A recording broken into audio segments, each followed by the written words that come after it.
Kami tak ada gaji. Saya dengan partner tak ada gaji. Kita terpaksa tutup perniagaan.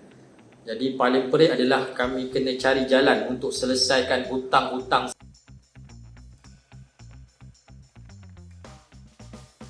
Assalamualaikum dan salam sejahtera. Anda bersama saya Mike dan juga Elman Zarif. Okey, salam PKP. Kita masih lagi dalam mod PKP yang mungkin bakal mengambil masa 2 tahun jika mengikut perancangan yang telah diumumkan. Sudah pasti ini memberi impak secara langsung ataupun tidak kepada perniagaan, terutama perniagaan secara fizikal. Pada hari ini kita bersama dengan saudara Cik Man, seorang yang hebat yang telah pun melebarkan sayap perniagaan ke antarabangsa iaitu Brunei dan juga Indonesia. Mari kita mengenali beliau secara lebih dekat. Hai, Assalamualaikum. Saya Sulaiman Shah, lebih dikenali dengan nama Cik Man. Saya merupakan pengurus Kitani Ventures, syarikat saya sebelum ni. Okey, saya banyak mengusahakan bisnes di Brunei Darussalam sejak 2011 sampai 2020. Kami menjalankan 2 perniagaan. Pertama sekali, produk kesihatan jenama Kitani. Alhamdulillah sekarang dah ada lebih kurang 5 rangkaian produk. Kita ada produk minda, madu asli, kopi Kitani dan susu kambing Kitani. Lepas tu kami menjalankan perniagaan juga pendidikan iaitu jenama Kitani Max. Kami menjalankan tuition di Brunei Darussalam, fokus kepada matematik sekolah rendah. Kami juga jual buku dan mengadakan seminar di sekolah-sekolah di seluruh Brunei Darussalam. Mendapat jemputan daripada Kementerian Pendidikan Brunei, berkongsi ilmu dengan guru-guru matematik seluruh Brunei. Dan yang paling best sekali, 2019 kami merupakan matematik coach, jurulatih matematik pada cucu Sultan Brunei, Pangeran Anak Abdul Hafiz di Istana Nurul Iman. Pangeran ni merupakan anak kepada Princess Majidah, anak keempat Sultan Brunei. Itu pengalaman paling best kami. Lepas tu kami mendapat jemputan ke Indonesia sebagai penceramah jemputan daripada universiti-universiti di Sumatera, Indonesia. Tak silap saya dalam 6 buah universiti. Jadi itulah perjalanan kami sebelum PKP. Pada waktu lockdown 1.0 ataupun 1.0, umum tahu yang semua pintu gerbang negara kita telah pun ditutup. Jadi, bagaimana keadaan bisnes utamanya yang berada di luar negara? Okey, ketika lockdown, ketika PKP 1.0 diumumkan, kebetulan saya baru balik daripada Aceh, dari Aceh Darussalam. Dapat jemputan daripada Universiti Shah Kuala, berkongsi ilmu matematik di sana. Alhamdulillah, masa balik tu 2-3 hari selepas tu diumumkan PKP, lockdown, PKP 1.0. Nasib baiklah kalau diumumkan ketika saya di Aceh, tak tahulah bagaimana saya punya nasib di sana. Jadi bila balik diumumkan lockdown, apa yang berlaku? Saya punya bisnes di Brunei. Nasib baik juga saya punya partner di sana. Dia tak balik lagi di sana. Jadi partner saya uruskan sementara waktu, uruskan bisnes di sana. Tapi ada beberapa cabaran.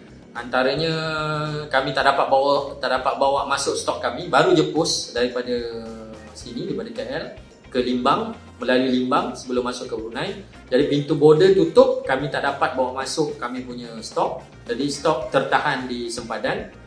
Lepas tu kami punya pusat tuition pun terpaksa dihentikan sebab tak dapat buat sebab PKP 1.0. Ceramah-ceramah semua terpaksa dibatalkan. Jadi apa yang berlaku, kami terpaksa buat keputusan yang berat. Keputusan yang kami buat adalah kami stop semuanya. Jadi kita batalkan perjanjian dengan kami punya partner di Brunei dengan pusat tuition. Kami stop bisnes. Lepas tu dengan kami punya partner dari produk kesihatan, kami tukar perjanjian. Kalau sebelum ni kami joint venture, tapi kami tukar perjanjian kepada kami pengeluar, partner kami di Brunei itu sebagai sole distributor. Lepas tu rumah sewa kami di Brunei kami serahkan sebab tak mampu nak bayar sewa, tak mampu nak teruskan. Kereta kami terpaksa jual, baru je beli kereta masa tu. Kami trade in kereta Toyota Vios kepada Fortuner. Lawa kereta Fortuner tu, tak sempat naik, baru keluar kedai. Belum buka sampul lagi dia punya kerusi tu semua. Terpaksa jual dengan partner kami di Brunei Darussalam. Jadi itu keputusan berat yang kami buat. Partner dapat balik selepas sebulan lebih di Brunei. Dapat balik ke Malaysia, kena kuarantin 14 hari. Lepas tu itulah yang berlaku semasa lockdown diumumkan. Mendengar saja kita sudah tahu berat mata memandang, berat lagi bahu yang memikul. Apakah momen yang paling perit yang dapat dirasai dalam waktu itu? Tadi saya dah cerita rumah sewa kena serah, kereta kena jual. Paling perit bila pendapatan terjejas. Kami tak ada gaji. Saya dengan partner tak ada gaji. Kita terpaksa tutup perniagaan. Jadi paling perit adalah kami kena cari jalan untuk selesaikan hutang-hutang sedia ada. Hutang kereta, walaupun kami jual, kereta baru beli kan, jadi kena selesaikan hutang kereta. Kami kena selesaikan hutang dengan kilang, kilang produk kami, kilang kotak dengan beberapa hutang yang lain lah. Jadi antara jalan yang kami buat adalah kami jual habis semua stok yang ada di Brunei, jual semua buku, apa aset yang kami ada di Brunei kami semua jual untuk menyelesaikan semua hutang yang kami ada dan mengurangkan kami punya OPEX, kami punya perbelanjaan syarikat bagi meneruskan hidup lah. Tentang gaji memang dah tak boleh fikir lah, memang tak ada gaji lah. Jadi itu momen yang paling perit lah untuk mencari jalan. Hutang bukan sikit, 6 angka ketika itu, 6 angka. Jadi alhamdulillah dapat diselesaikan sepanjang PKP itu, dapat mengurangkan, dan juga kami dapat mengurangkan kos operasi. Itu momen paling perit. Paling perit sekali kereta Fortuner tak dapat naik lah. Jadi dah melalui beberapa fasa. Jadi sepanjang PKP tu saya tak banyak fikir sangat tentang masalah, banyak lebih kepada penyelesaian, cari jalan. Jadi sepanjang cari jalan tu saya buat kerja part time lah, macam-macam kerja saya buat. Jadi sepanjang PKP orang lockdown kat rumah, saya memang buat macam-macam. Saya jual ikan, saya dapat supply daripada Penang masa tu. Dia supply ke rumah saya ambil order jiran-jiran. Saya dapat jual lebih kurang 300 kilo kot sepanjang 2 minggu jual ikan, 300 kilo ikan kembung, bukan ikan, dia macam ikan kembung. Lepas tu saya ambil order sepanjang bulan puasa, jual chicken chop lah, jual air tebu, jual kacang pul. Jadi macam-macam lah saya jual barang-barang daripada China. Saya kerjasama dengan seorang kawan ni dia import barang-barang daripada China, barang-barang dapur daripada China. Jadi saya jadi affiliate dia. Saya jual lah. Saya jual, cari pendapatan sampingan. Sambil tu saya mencari jalan macam mana nak teruskan kehidupan lepas PKP ni. Jadi apa yang kami buat, sepanjang saya buat kerja part time tu, saya berfikir kita first kali kena kurangkan operasi yang saya ceritakan sebelum ni. Antara tindakan yang kami buat untuk mengurangkan operasi, kami gabungkan 3 jenama. Saya meneraju produk Kitani, partner saya peneraju produk Kitani Max iaitu education. Wife saya dia fokus kepada produk Numan, susu kambing formula budak-budak jenama Numan. Jadi kami bergabung 3 orang, gabung 3 jenama sebagai satu pasukan. Lepas tu dengan itu kami dapat kurangkan kos operasi. Kami berkongsi kos operasi bahagi kepada 3. Jadi dapatlah kurang kos operasi. Itu antara solution yang kami dapat buat. Jadi bermula bulan 10 sampai bulan 12 kami lebih kepada perancangan. Kami berbincang, merancang untuk tahun 2021 ni selama 3 bulan. Alhamdulillah hasil dia luar biasa menjadi. Alhamdulillah 2021 kami dapat sewa satu office di Puncak Jalil, berkongsi 3 jenama. Kami dapat bangunkan beberapa platform untuk menjual produk-produk kami. 3 jenama ini fokus kepada satu, iaitu fokus kepada pembangunan minda. Itu antara jalan lah yang kami dapat lakukan. Melihatkan Cik Man seorang yang tidak mudah putus asa dan sentiasa bergerak ke depan, apa nasihat Cik Man kepada peniaga yang di luar sana? Okey, nasihat saya untuk peniaga-peniaga yang terkesan disebabkan PKP, disebabkan lockdown. Cara saya berfikir bukan fokus kepada masalah. Kalau datang masalah besar, memang kalau kita terlalu fikir masalah, memang kita akan stres lah. Tak dinafikan, saya memang stres ketika PKP 1.0 lockdown. Tapi saya jenis bukan pandang masalah, jadi saya fikir kepada solution. Datangnya masalah besar, terus fikir solution. Jadi saya tak tangguh. Kalau sebagai contoh apa yang kami alami adalah kami tersekat, tak dapat jalankan bisnes di Brunei. Jadi saya terus fikir solution. Apa nak buat? Bagaimana nak kurangkan kos operasi? Bagaimana nak kurangkan hutang? Jadi soalan ni bagaimana, macam mana kita nak cari cara untuk selesaikan masalah kita. Apabila kita fokus kepada solution, kita akan kurang stres. Kalau kita fokus kepada masalah, kita akan terjerumus ke arah give up lah. Kita akan rasa down, kita rasa tak seronok, semua orang jadi sakit akan datang lah. Jadi bila kita fokus pada solution, kita akan rasa macam bermain game. Kita akan cari solution, kita akan cari macam mana nak selesaikan, bagaimana nak teruskan kehidupan selepas PKP, takkan nak terus macam ni kan.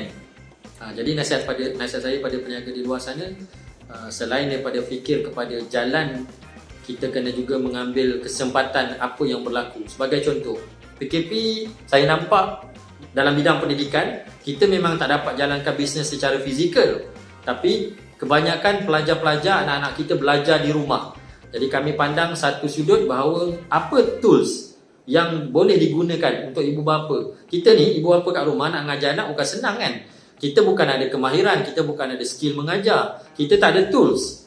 Bagaimana cara kita nak mengajar anak berbanding guru? Kalau guru di sekolah memang dah kerja dia.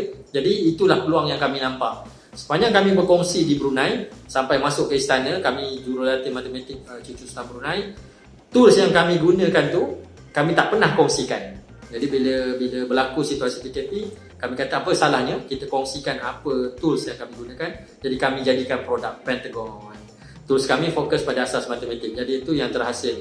Kita bantu ibu bapa, kita bantu guru-guru untuk menyediakan tools supaya ibu bapa mudah mengajar anak di rumah. Jadi dua perkara yang saya sentuh di sini. Pertama sekali, jangan fikir masalah, fokus pada solution. Perkara kedua, kita ambil kesempatan, kita ambil kesempatan apa yang berlaku sekarang ini. Kalau PKP ni banyak berlaku bisnes online kan, bisnes secara fizikal ni dah dikurangkan. Jadi kita ambil kesempatan kat situ, kita belajar tentang macam mana nak digitalkan kita punya produk. Sekarang ni alhamdulillah kami punya produk pun sekarang digital. Kalau dulu kita jual buku kena pergi ke sekolah-sekolah, kena bagi talk ke sekolah-sekolah. Sekarang duduk ke office je, buat FB live, kongsikan. Orang beli melalui sistem yang disediakan. Jadi ambil peluang, jangan give up, terus berfikir solution, insyaAllah pasti ada jalan.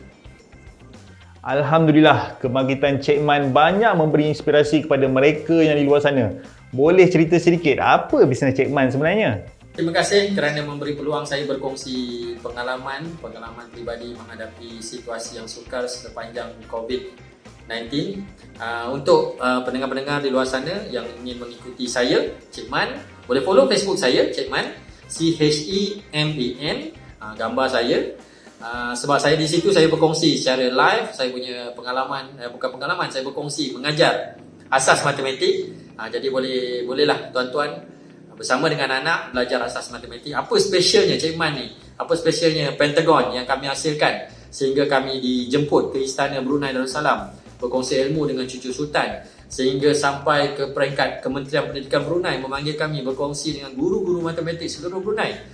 Indonesia, universiti-universiti di sekitar Sumatera Indonesia menjemput kami sebagai penceramah jemputan berkongsi ilmu asas matematik. Kalau nak tahu, follow saya di Facebook.